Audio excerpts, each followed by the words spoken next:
ఒక్కొక్క దాని మీద చర్యలు తీసుకుంటూ వెళ్తోంది కూటమి ప్రభుత్వం, అది కూడా చట్టపరంగా న్యాయపరంగా. మొత్తానికి రఘురామకృష్ణరాజు గారు దీనికి సంబంధించి స్పందించారు. ఎస్, నా మీద జరిగినటువంటి కస్టోడియల్ టార్చర్లో విజయ్ పాల్ని అరెస్ట్ చేయడం అనేదాన్ని నేను స్వాగతిస్తున్నాను. అలాగే ముందు దీని వెనకాల ఉన్నటువంటి సూత్రధారులు ఎవరు కూడా బయటకు వస్తారు, వాళ్ళని కూడా అరెస్ట్ చేయాలని అంటూ కోరుకుంటున్నానన్నారు. మరి ఎవరు ఆ సూత్రధారులు? చూసాం ఎన్ని పేర్లు ఇందులో వచ్చాయో. ఆ రోజు ఎవరు అరెస్ట్ చేశారు, ఎంతమంది ఆయన కస్టోడియల్ టార్చర్లో పాల్గొన్నారు, ఈ వివరాలన్నీ కూడా అందరికీ తెలిసినవి జనబాహుళ్యంలో. మరి కొత్తగా ఇక్కడ పొద్దున్న అరెస్ట్ అయ్యేటువంటి వాళ్ళు ఎవరు? ఐపీఎస్లా, మాజీ మంత్రులా, మాజీ సలహాదారులా, లేక మాజీ ముఖ్యమంత్రులా అన్నటువంటి చర్చ ప్రస్తుతం జోరుగా సాగుతోంది. ఇదే వాళ్ళ మన ప్రైమ్ డిబేట్. మనతోటి మాట్లాడడానికి అందుబాటులో ఉన్నారు మాజీ ఐపీఎస్, మాజీ సిబిఐ జేడీ లక్ష్మీనారాయణ గారు, అలాగే ప్రముఖ అడ్వకేట్ గోశాల శ్రీనివాస్ గారు, త్వరలోనే YSRCP MLC X police man Chandragiri Yesaratnam గారు ఫోన్ కాల్లో మనకు అందుబాటులోకి వస్తారు. అందరికీ నమస్కారం సార్. లక్ష్మీనారాయణ గారు, అంటే ఒక ప్రశ్న నాకు స్ట్రైట్గానే అడగాలనుంది. అంటే మీరు సర్వీస్లో ఉన్నప్పుడు దేశంలోనే సంచలనాత్మకమైనటువంటి ఒకానొక కేసు, అందులోనే మన తెలుగు రాష్ట్రానికి సంబంధించి ఒక వ్యక్తిని అరెస్ట్ చేశారు మీరు. అఫ్కోర్స్ ఆయన మాజీ సీఎం, ప్రస్తుత వైఎస్ఆర్సీపీ అధినేత జగన్మోహన్ రెడ్డి గారు, అక్రమాస్తుల కేసుకు సంబంధించి. ఆ టైంలో ఆయన మీద ఒక్క దెబ్బ పడలేదు, ఎటువంటి కస్టోడియల్ టార్చర్ జరిగింది అన్నటువంటి మాట కూడా రాలేదు. ఇప్పుడేంటంటే ఎమ్మెల్యే లేదు, ఎంపీ లేదు, ఎవరిని పడితే వాళ్ళని కొట్టేస్తున్నారు పోలీసులు అన్నటువంటిదే ప్రధానంగా వస్తున్నటువంటిది. మీరేమంటారు? శ్రీనివాస్ గారికి కూడా నమస్కారం. పవన్ గారు, ముఖ్యంగా మనం తీసుకుంటే కస్టడీలో ఉన్నప్పుడు ఎవరి మీదైనా ఈ విధమైన బల ప్రయోగం చేయడం అన్నది చట్టబద్ధంగా అది నేరం. మీరు గడిచిన ఐపీసీ తీసుకుంటే ఇప్పుడు అది బిఎన్ఎస్ గా మారింది. ఐపీసీలో మీరు తీసుకుంటే సెక్షన్ 330, 331 ఈ రెండు కూడా ముఖ్యంగా కస్టోడియల్ టార్చర్, ఎవరైనా ఇన్ఫర్మేషన్ కోసం కానీ లేకుంటే ఇంటరాగేషన్ లో వాళ్ళ దగ్గర నుంచి కన్ఫెషన్ కానీ తీసుకునే ప్రయత్నం చేస్తే దాన్ని సెక్షన్ 330 అందులో అయితే ఆల్మోస్ట్ 7 సంవత్సరాల శిక్ష. అదే మీరు 331లో 10 సంవత్సరాల దాకా శిక్ష ఉంటుంది. కాబట్టి ఈ విధంగా స్పష్టంగా మన చట్టాల్లో ఈ విధమైన చర్యలు తీసుకోవడం తప్పు అని చెప్పేసి చట్టాల్లో ఉల్లేఖించడం జరిగింది.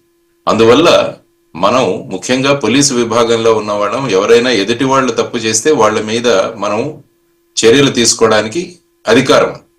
అటువంటప్పుడు మనమే తప్పు చేస్తే అది ఎలా అవుతుంది అన్నది కూడా ఆలోచించాలి. సో ఆ విధంగా ముఖ్యంగా మీరు తీసుకుంటే భారతదేశంలో 3 ముఖ్యమైన జడ్జిమెంట్లు జరిగాయి. ఒకటి డీకే బసు అని ఒక చాలా ఇంపార్టెంట్ కేసు. ఇది 1997వ సంవత్సరంలో ఇది సుప్రీంకోర్టు ఇచ్చిన గైడ్ లైన్స్ ఇచ్చారు. వీళ్ళు అంటే ఎవరినైనా అరెస్ట్ చేస్తున్నప్పుడు ఏ విధంగా మీరు నియమాలు పాటించాలి అని చెప్పేసి సుస్పష్టంగా దాంట్లో చెప్పడం జరిగింది. అందులో వాళ్ళు ఏమన్నారంటే ముఖ్యంగా ఎవరైతే పోలీసు అరెస్ట్ చేస్తున్నారో వాళ్ళ పేరు తర్వాత క్లియర్ గా డిస్ప్లే అయ్యేటట్టు వాళ్ళ నేమ్ ట్యాగ్స్ ధరించాలి. సాధారణంగా చాలా మంది ఈ ప్లెయిన్ క్లోత్స్ లోను సివిల్ క్లోత్స్ లోను ఇంట్రాగేషన్ అవి చేస్తుంటారు. కానీ ఇది D K Basu versus state of Bengal వాళ్ళు ఇచ్చిన జడ్జిమెంట్ కు విరుద్ధం. ఇది తర్వాత ఎవరెవరు ఒక రిజిస్టర్ మెయింటైన్ చేయాలి. ఆ రిజిస్టర్ లో ఎవరెవరు ఏ వ్యక్తులను ఇంట్రాగేట్ చేశారన్నది కూడా రిజిస్టర్ కావాలి. తర్వాత వచ్చేసి అరెస్ట్ చేస్తున్నప్పుడు అరెస్ట్ మెమో అన్నది ఒకటి తయారు చేయాలి. ఆ అరెస్ట్ గురించి ఇన్ఫర్మేషన్ వాళ్ళ బంధువులకి వీళ్ళకి కూడా ఇవ్వాల్సిన అవసరం ఉంది. తర్వాత వచ్చేసి ఎవరినైతే అరెస్ట్ చేస్తామో వారికి ఉన్న హక్కులు ఏవైతే ఉన్నాయో వాటిని వాళ్ళకి తెలియజేయాలి. తర్వాత ఈ అరెస్ట్ గురించి పోలీస్ స్టేషన్ కుంటే ఐ థింక్ 2021వ సంవత్సరంలో అనుకుంటా రఘురామకృష్ణరాజు గారిని ఆయన ఎక్కడో రచ్చబండలోనో ఎక్కడో మాట్లాడినప్పుడు ఆయన మాటలు ఇవి రాజద్రోహము, తర్వాత వచ్చేసి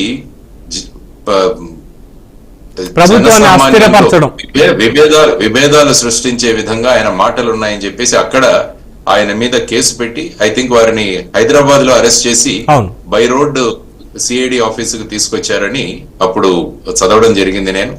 ఆ తర్వాత ఆయన కస్టడీ తీసుకుని ఆ కస్టడీలో ఆయన్ని బలప్రయోగం చేశారని, ఆ తర్వాత ఆయన మెజిస్ట్రేట్ కంప్లైంట్ చేయడం, మెజిస్ట్రేట్ కంప్లైంట్ చేసిన తర్వాత వారిని ఐ థింక్ గుంటూరు జనరల్ హాస్పిటల్లో వారి మెడికల్ ఎగ్జామినేషన్ జరగడం, ఆ తర్వాత ఆయన ఐ థింక్ హైకోర్టుకు వెళ్లారు. ఫైనల్ గా సుప్రీం కోర్టు వచ్చేసి ఈయన్ని ఇక్కడ హైదరాబాద్ లో ఉన్న ఆర్మీ హాస్పిటల్లో ఈయన ఇంజరీస్ గురించి మీరు రిపోర్ట్ ఇవ్వండి అని చెప్పి ఇవ్వడం జరిగింది. ఇది బేసిక్ గా నాకు గుర్తున్న కొన్ని అంశాలు. అవును సార్.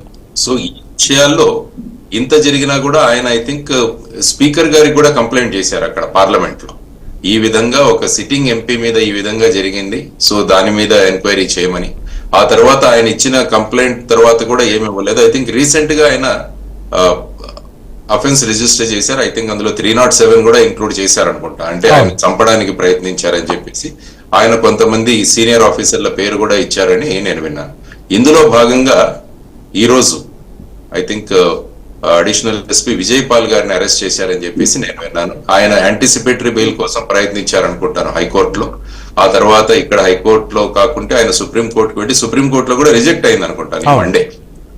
ఆ తర్వాత చాలా మంది మాట్లాడుతున్నారు, సో విచారణకి సహకరిస్తున్నారు అంటూనే, అంటే ఒక ఐపీఎస్ ఆఫీసర్ అయినంత మాత్రాన ఇంకొక ఆఫీసర్ని అక్కడ ఇన్వెస్టిగేషన్ ఆఫీసర్ గా వేస్తే ఆయనకి గౌరవం ఇవ్వకూడదు, సర్వీస్ లో నాకంటే తక్కువ అనేటువంటి ఒక ఫార్ములాని ఇక్కడ తీసుకొచ్చారని చెప్పి సమాచారం సార్. దాన్ని ఎలా తీసుకోవాలి?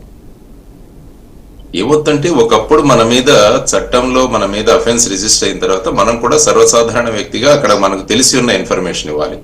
తర్వాత భారత రాజ్యాంగం తీసుకుంటే ఎవరిని కూడా వాళ్ళ దగ్గర ఉన్న ఇన్ఫర్మేషన్ ని డిస్క్లోజ్ చేయడానికి కూడా they need not disclose or they need not give the evidence అంటారు మామూలుగా. అంటే నన్ను సెల్ఫ్ ఇన్క్రిమినేటింగ్ ఎవిడెన్స్ ఇవ్వాల్సిన అవసరం లేదని కూడా భారత రాజ్యాంగంలో ఉంది. సో ఆర్టికల్ 21, ఆర్టికల్ 22 మీరు చూస్తే అందులో కూడా ఏమున్నదంటే article 21 is right to life, తర్వాత వచ్చేసి nobody can be a compelled to give evidence against himself. So ఇది కూడా మనకు చట్టబద్ధంగా ఉన్న విషయం. కాబట్టి ఇప్పుడు ముఖ్యంగా వారిని ఈ రోజు ఐ థింక్ జ్యుడిషియల్ కస్టడీకి పంపించినట్టున్నారు. ఆ తర్వాత మళ్ళా పోలీసులు ఏ విధంగా ఆయన పోలీస్ కస్టడీ తీసుకుంటారో లేదో చూడాలి. 14 days రిమాండ్ అయితే ఇచ్చారు. 14 days రిమాండ్ అయితే ఇచ్చారు కోర్టు వారు ప్రస్తుతానికి. ఇంకా జ్యుడిషియల్ దానికైతే ప్రాసెస్ జరగలేదని అయితే తెలుస్తోంది. సో ఇప్పటి వరకు ఉన్న దాంట్లో అయితే మాత్రం చాలా క్లియర్ గా రిమాండ్ రిపోర్ట్ లో మెన్షన్ చేశారు వాళ్ళు. మొదట 14 days మామూలుగా జ్యుడిషియల్ రిమాండ్ కి ఇస్తారు. ఆ తర్వాత పోలీస్ రిమాండ్ కోసం పోలీసులు అడిగితే ఆ తర్వాత అందులో సత్యాసత్యాలు పరిశీలించి వారిస్తారు. అప్పుడు ఇంటరాక్షన్ చేయడానికి పోలీసులకు కూడా అవకాశం దొరుకుతుంది. దాని నుంచి ఆయన దగ్గర నుంచి సమాచారం రాబట్టవచ్చు. ఇవి ముఖ్యంగా ఉన్న అంశాలు. కాబట్టి ఈ విధంగా ఒక సీనియర్ ఆఫీసర్ అరెస్ట్ అవడం అన్న దాని గురించి మీరు మాట్లాడారు. ఎందుకంటే కస్టోడియల్ వైలెన్స్ అన్నది చాలా serious. Even death in custody కూడా చాలా సీరియస్ గా పరిగణించబడుతుంది. మీరు యాక్చువల్ గా సిఆర్పిసి తీసుకుంటే అందులో సెక్షన్ 176 పాత సిఆర్పిసిలో పోలీస్ డెత్ ఇన్ కస్టడీ జరిగితే వెంటనే దాన్ని సిఐడికి రెఫర్ చేయాలి, నేషనల్ హ్యూమన్ రైట్స్ కమిషన్ కి ఇన్ఫార్మ్ చేయాలి. ఇవన్నీ కూడా అందులో ఉన్న విషయాలు. ఇది చాలా సీరియస్. అదేవిధంగా కస్టోడియల్ రేప్ కూడా చాలా సీరియస్. అందులో పనిష్మెంట్ చాలా సివియర్ గా ఉంటుంది. అంటే పోలీసుల ఆధీనంలో ఉన్న వాళ్ళని, ఎందుకంటే వన్స్ అరెస్ట్ చేసిన తర్వాత ఆ మనిషికి ఏ విధమైన అన్ని ఫ్రీడమ్ కోల్పోతాడు. ఆ కోల్పోయిన సందర్భంలో కూడా అతని మీద బలప్రయోగం చేయడం అన్నది చాలా సీరియస్ గా తీసుకుంటుంది చట్టం. అంటే మీరు మీకున్న ప్రొఫెషనల్ నాలెడ్జ్ తో వాళ్ళ దగ్గర ఉన్న సమాచారాన్ని రాబట్టాలి. ఇదే ఇంటరాగేషన్ అంటారు. కరెక్ట్. ఇంటరాగేషన్ కి ఎప్పుడో కూడా చాలా ఓపిక్ గా మనం ఇంటరాగేట్ చేయాలి. అంటే వాళ్ళతో పాటు కూర్చోవాలి. ఆ తర్వాత మనకున్న సమాచారాన్ని వాళ్ళ ముందు పెట్టి వాళ్ళ దగ్గర నుంచి ఉన్న సమాచారాన్ని రాబట్టాలి. ఇది interrogation is an art. So ఆ విధంగా చేయాల్సింది పోయి చాలా మంది ఏం చేస్తారంటే కస్టడీలో వచ్చిన వారిని కొట్టడం మొదలు పెడతారు. ముఖ్యంగా ఇవేంటంటే ప్రాపర్టీ అఫెన్సెస్ లో ఎక్కువ అవుతుంది. ఎవరింటో దొంగతనం కానీ ఇలాంటివి జరిగినప్పుడు ఎవరినైనా పట్టుకున్నప్పుడు వాళ్ళ దగ్గర నుంచి ఆ సంపద, ఆ ప్రాపర్టీని రాబట్టడం కోసం వాళ్ళ మీద ఈ విధంగా బలప్రయోగం చేసిన సందర్భాలు చాలా ఉన్నాయి. ఆ సందర్భంగా ఆ మోతాదు ఎక్కువయ్యి కస్టడీలో చనిపోయిన కేసులు కూడా చాలా ఉన్నాయి. ఆ కస్టడీలో చనిపోయిన కేసులో చాలా మంది పోలీసులు అరెస్ట్ అయిన సందర్భాలు కూడా ఉన్నాయి. కాబట్టి వీటన్నిటిని చూసుకొని పోలీస్ జాబ్ అన్నది ఎస్పెషల్లీ ఇంట్రాగేషన్ లో, అందుకనే మీరు చూసుకుంటే Joginder Kumar versus state of UP అని 1994 లో ఒక జడ్జిమెంట్ వచ్చింది. ఆ జడ్జిమెంట్ లో మీకు అధికారం ఉంది కదా అని ఎవరిని బట్టి వాడిని అరెస్ట్ చేయొద్దని చెప్పింది. తర్వాత అర్నేష్ కుమార్ జడ్జిమెంట్ కూడా ఒకటి చాలా ఇంపార్టెంట్. అంటే 7 సంవత్సరాలలో శిక్ష లోపల ఉన్న కేసుల్లో సర్వసాధారణంగా పోలీసులు నోటీసులు ఇవ్వాలి. ఇదే 41A నోటీస్ అంటాం మనం ఎప్పుడు కూడా సిఆర్పిసిలో 41A నోటీస్. ఇప్పుడు అది బిఎన్ఎస్ లో ఐ థింక్ 36 ఎంత అయింది అనుకుంటాను. సో ఈ విధంగా నోటీసులు ఇవ్వడం, అందువల్ల అరెస్ట్ చేయడం అన్నది మీకు అధికారం ఉంది కదా అని ఉపయోగించకండి అన్నది కూడా సుప్రీంకోర్టు అనేక సందర్భాల్లో చెప్పిన విషయాలు. కాబట్టి ఎన్ని చెప్పిన విషయాలున్నా కూడా చాలా సార్లు ఏమవుతుందంటే ఈ విధమైన చర్యలు తీసుకోవడం, దానివల్ల వారే మళ్ళా అరెస్ట్ అవ్వడం, ఇవన్నీ కూడా జరుగుతుంది. దానివల్ల ఏమవుతుందంటే పోలీసుల యొక్క ప్రతిమ ఏదైతే ఉందో, ఇమేజ్ ఏదైతే ఉందో, దానికి చాలా ఒక రకమైన it creates a dent about the police image. అంటే ఒక వ్యక్తి తప్పు చేశాడు, ఆ వ్యక్తిని వ్యక్తిగానే చూడాలి, అది పోస్ట్ అయినా ఏదైనా కానీ. బట్ ఇక్కడ ఒక వ్యవస్థకి ఎలా అయిపోయిందంటే పూర్తిగా ఆ వ్యవస్థే బురదగా మారిపోయింది, అందులో ఉన్న వాళ్ళందరూ కూడా తప్పు చేసేటువంటి వాళ్లే అనేటువంటి ఒక అభిప్రాయం ఎస్పెషల్లీ గత 5-6 సంవత్సరాల్లో ఏపీ ప్రజల్లో ముఖ్యంగా ఫిక్స్ అయిపోయింది. ఎందుకంటే హెబియస్ కార్పస్ పిటిషన్స్ కావచ్చు, లేదంటే రఘురామకృష్ణరాజు టార్చర్ కావచ్చు, సోషల్ మీడియా అరెస్టులు, లేదంటే నేతల అరెస్టులు, వాళ్ళ దగ్గరికి